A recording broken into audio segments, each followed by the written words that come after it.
Life is full of surprises.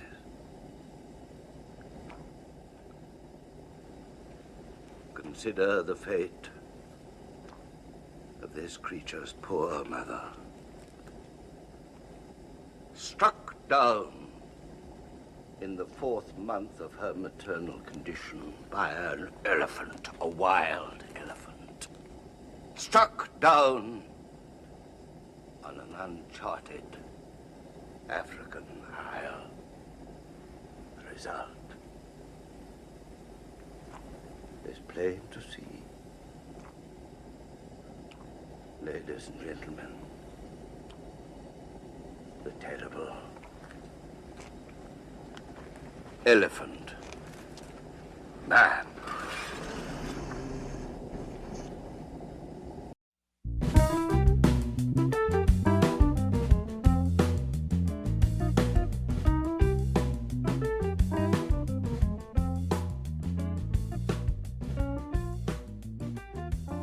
Hi, everyone. I'm Mike. And I'm Dan. Welcome back to 15-Minute Film Fanatics. This week, we're doing my pick, which is The Elephant Man. The Elephant Man, 1980, directed by David Lynch. I mean, featuring everybody you could want to be in a movie. Anthony Hopkins, John Hurt, Anne Bancroft. You know, like, what more do you want? So I love this movie. I insisted Dan watch this movie. Dan, what'd you think? I saw this movie for the first time when I was 12 years old. And I remember sitting in the theater, with my other 12-year-old friends, okay, I'll see what this is about. It was the kind of thing where you went to the movies every Saturday, and still remembering scenes from this later, decades and decades later. So it certainly has staying power. But what I want to talk about in the beginning, and I want to get your reaction to something, but it requires a little bit of a setup. We're told in the beginning about the source material in the opening credits, right? There's Treves' book, right? And there's parts of a 1971 book by this guy, Ashley Montagu, who wrote a book called The Elephant Man, A Study in Human Dignity. He was an anthropologist, Montagu was. Now, that book inspired the play, which I'm sure you've heard about, big hit play. 1977, it premieres in London, starring David Schofield, the guy that plays darts in American Werewolf in London, who gets suspicious. And then it was on Broadway in 1979. You might know this. It was revived with David Bowie. It was revived in 2014 with Bradley Cooper playing John Merrick. Bernard Pomerantz, who wrote the play, actually sued the production company for the film, and he actually won. There's a disclaimer in the credit that says nothing of this was based upon the play, but he sued and won. Okay, anyway, why do I say this all? Because I want to get your reaction to something. In the play, and I assume you don't know this, and maybe some of our listeners don't, but it's an exciting idea. There's no makeup. When you play John Merrick on stage, the script insists there are no prosthetics and there's no makeup. And it's interesting to think about the experience of watching this story where you don't get, because you get in the film, of course, you get this unbelievably great makeup, right?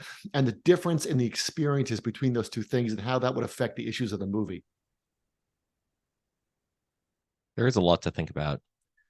I guess my initial reaction is, if you were going to do it with makeup, there's nobody else who could direct this but David Lynch, because David Lynch knows exactly when and how to use the makeup or not use the makeup. I can understand the technical challenges of trying to act this without the makeup. I do think that John Hurt gives the performance of a lifetime inside the makeup, but making so much of his personality come out of this amalgamation of clearly whoever they got to work on that, plus himself, plus David Lynch's direction. So yeah, that is a very interesting idea, but definitely if you're doing it with makeup, you need David Lynch, because he's got that special genius of taste for exactly how much grotesque is the right amount. Well, let's talk about how much grotesque is the right amount. Now, as you know, and I'm sure you thought of this when you rewatched it for the show today, John's face is introduced the exact same way as the shark is in Jaws. You get little glimpses of it, and then finally, 30 minutes into the movie, the nurse walks in. But we're able to read so much expression into that sack over his head, into that one little eye hole, right? But what it reminded me of watching this again, I couldn't shake this idea, was it's exactly the same idea as Dr. Pimple Popper or My 600-Pound Life or all of these shows, on TV, like the 1,000-Pound Twins, where you're invited to watch these quote unquote freaks and kind of like you're just staring at them. Like so little has changed. But what the Elephant Man does is it injects like a moral voice into all that. When Treves comes in and says, it's not just a freak show. What's interesting about the film, though, is that I think, and I don't know if this is ever resolved, I think the movie gets it both ways. The movie is about how what you look like is not important. But of course, it's also about what you look like defines you, and what you look like is important. And John is introduced to us with all the same techniques that Mr. Bites would use in his carnival, right? He says, I'm not an animal, but the movie works because he's so often presented as an animal. And I'm not saying, the movie doesn't become sentimental. It doesn't become a very special episode, but I'm not sure that David Lynch ever resolves the tension between, the way you look is not important at all, and the way you look is absolutely important. Well, I'll say at least this much for Lynch's art, because I think I already tipped my hand in previous episodes as to what I think of David Lynch, which is that I feel like 25 or 30 minutes into the makeup being fully revealed and John Hurt fully acting as the Elephant Man, living in London society, receiving guests, I've grown accustomed to his face. And so in the beginning, when you're set up, they create an expectation, they give you a glimpse, he's covered by a sheet, you see it fully during the rehearsal scene, which is quite shocking, right? But I think before the third act of the movie actually finally shows up, you've already grown accustomed to it. I've grown accustomed to it. I've learned to, as you said correctly, to read emotion in it. And so imagine if you did that from the beginning. If you did that from act 1, the shock would be gone by act 2. You wouldn't have an act 3.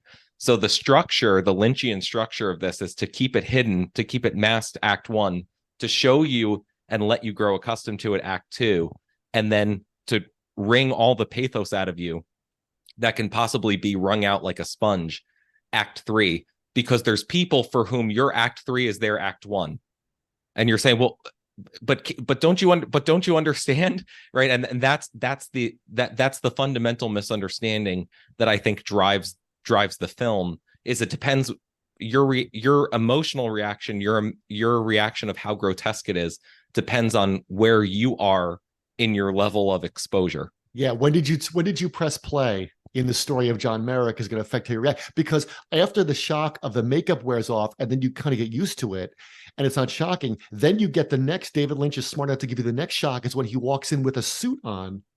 Like, isn't that shocking when he walks in like fully dressed in a suit, and you get the shock of him knowing the rest of the psalm, and you get the shock of you get other emotional shocks, like when he says to Anthony Hopkins when they're in his house, and he says, "Is that the way that most pictures are arranged on mantles in most houses?" And you're like, he's never been in a house.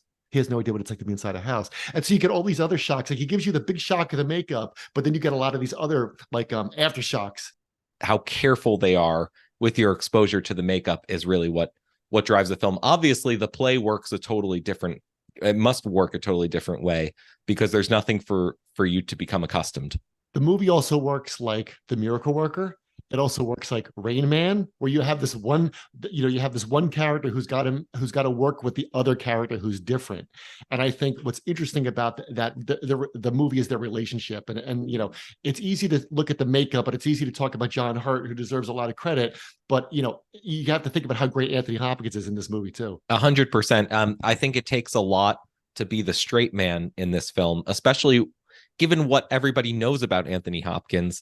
Roles that he hadn't even played in 1980, that he's extremely plastic, he's extremely dynamic, he can morph into whatever he wants. So for him to play a totally stiff character, for him to play somebody who kind of has an elephant man inside, and whose heart grows kind of like Grinch style, from two sizes too small to about just right, that is a very dynamic performance from Anthony Hopkins, who's in total control of what he's like.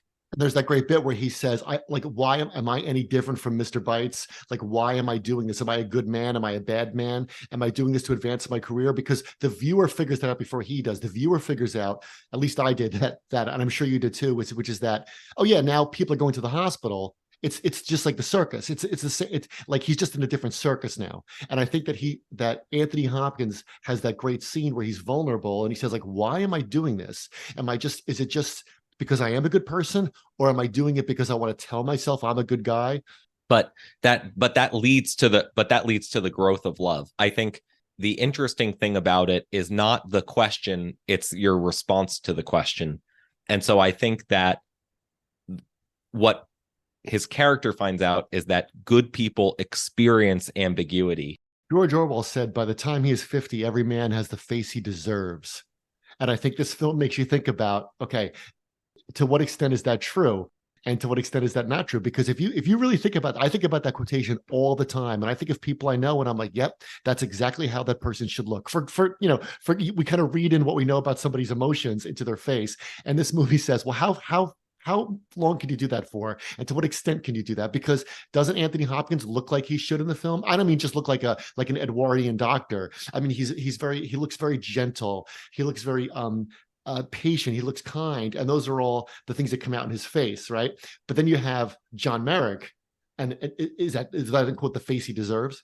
Well, it's probably not, but he has the emotions that he deserves, which is that he can really freely, openly laugh and cry, despite the fact that like his nasal passages won't allow him to laugh and cry. And when Anthony Hopkins' character finally cries, he sheds 2 tears, which is a lot for him. And so I think that their mutual characterizations are perfect.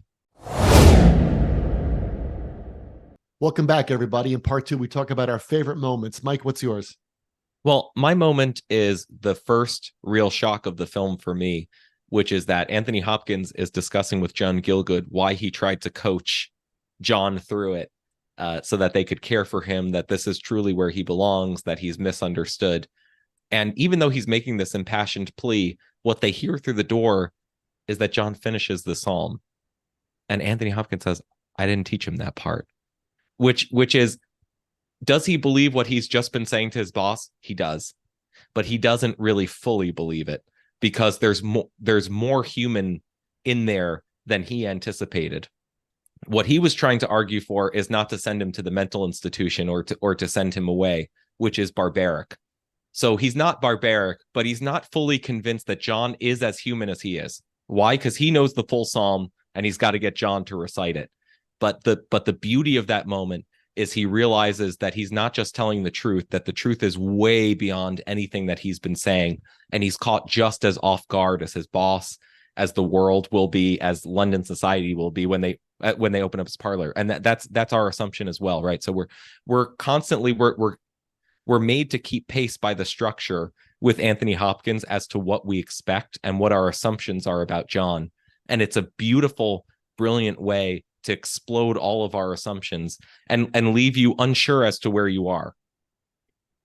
And the film does one thing right, which is, I mean, does a lot of things right, but one is that it's never explained where he learned anything, because earlier in the film, as you remember, Anthony Hopkins, I think John Gielgud says to him, is he an idiot? And he, like, literally, like in the term, and Anthony Hopkins says, I hope so. Like, I hope he is, because if he has any kind of self-awareness or self-consciousness, he's going to be in agony. And you get those impressionistic things of his mother being, attacked by the elephant, as if that would explain what happened to him. But if that was the case, we're never told, like, well, how did he learn to read? Was it his mother? He carries around the picture of his mother, but he seems to know more than his life experiences would lead you to believe he could know. And there's no flashback that explains, like, he was taunted at school, and this is, like, for the better, I think. Yeah, I think if there's any sentimentality in the film, it's that an untutored humanity leads to greater gentility.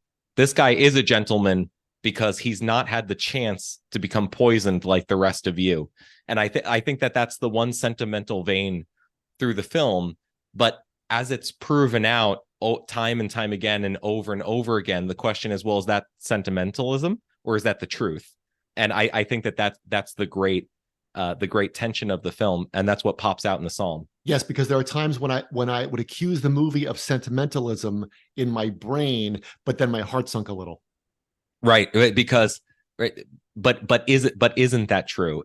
What's your moment? My moment is when he's at the theater, and everyone starts applauding, and Anthony Hopkins says, stand up," and he tells John to stand up, and that's just a great moment, and it's filmed beautifully, and he's in the box in the theater. But what I think it brings to mind is that he's always on stage. The whole movie, he's on stage. He's on stage with Mr. Bites at the Freak Show. He's on stage at the medical college when he's behind the screen in the beginning when he gives the lecture. He's on stage in his room for John Gielgud. When he gets kidnapped and they bring him back to France, he's on stage. And at the theater, when he reads the Romeo and Juliet part with Mrs. Kendall, he's on a stage in his room, so to speak. Again, the movie always presents him as performing whether he wants to or not because of the way he looks. Eventually, I think that leads to the ending is where he wants to try a different performance and he wants to try to act like somebody else. He finishes his model, he signs it, and he takes a bow and he walks off stage. Okay, welcome back. So in part 3, of course, we always talk about the title or the ending or the key takeaways. I think we got the title squared away. What do you think? Well, the title, I don't know, though, because it is interesting that the film could have been called John Merrick. Now, that's not as catchy as The Elephant Man. That's true. It's interesting that Lynch titles the film, as this guy was known. And you could see another director saying, no, we're gonna title it John Merrick to call attention to his humanity. But I think David Lynch says, first of all, The Elephant Man is just a better title than John Merrick. You don't know anything. But The Elephant Man also suggests that he is known as this thing, the Elephant Man, but he transcends it.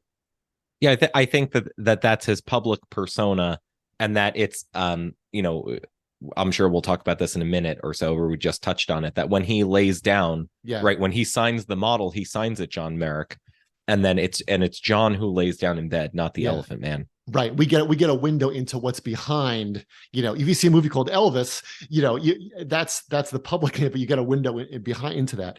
I think what's interesting about the ending and about that title is this whole movie is about, we said before, it's about performances. It's about the way you look. It's about our desire to look at other people. I thought of your favorite movie, Rear Window, watching this, right? Rear Window is very much about our desire to just stare at people.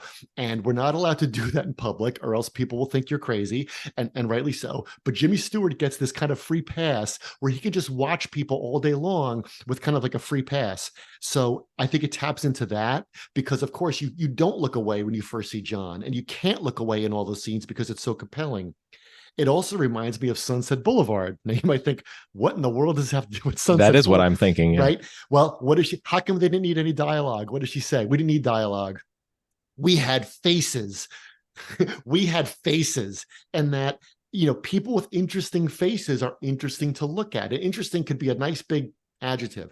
And I think this film plays upon that, is you can't look away from John, not because of the makeup, which of course you think about the wonderful the makeup, but because there's something about his story that's so compelling. Is how do you rise above? How do you rise above being known as the Elephant Man into something else? So you said one way he does it is through art, right? He makes his construction there on the windowsill. He signs it, and we talked about acting. And I think at the end when he looks at that painting, and then he decides to do his last performance, he says, "Well, you know what? I'm going to act like somebody who doesn't look like this." Right? I know this is my face, but I'm gonna act like a quote unquote normal person, and it's the performance of a lifetime, and it costs him his life, and he knows that at the end. We're also told vaguely that he's sick, but not how. And I think that's what's so interesting about the end is he deliberately says, for one night, I'm gonna act like everybody else. And so we're told in every after school special and every guidance counselor speech is that, it doesn't matter what other people say, it doesn't matter, but it kind of does, and that he wants to be like other people, even for a night, and he can't get back from it. He also has the Rear Window moment, which is that he experiences a voyeurism of normalcy. That's what it is when he's visiting, when he's watching, and his desire is to cross the threshold from voyeurism. He wants to get out of his apartment and into the other apartment, even if he only stays there one night. Yeah, he doesn't witness a murder or like Miss Lonely Hearts or a love affair going on. He's a voyeur. He's a voyeur into the world of just somebody sleeping in a bed. And and what the movie tells you is you can get into the other apartment, but the only way to go is out the window. Thanks for listening, everybody. We hope you enjoyed our conversation about The Elephant Man. Great pick, Mike. Follow us on Twitter at 15MINFilm. Also follow us on Letterboxd. Let us know what we want to watch next. The Elephant Man is on Criterion now with a bunch of other David Lynch films, so you can catch those. And maybe we'll do another one, Mike. We should.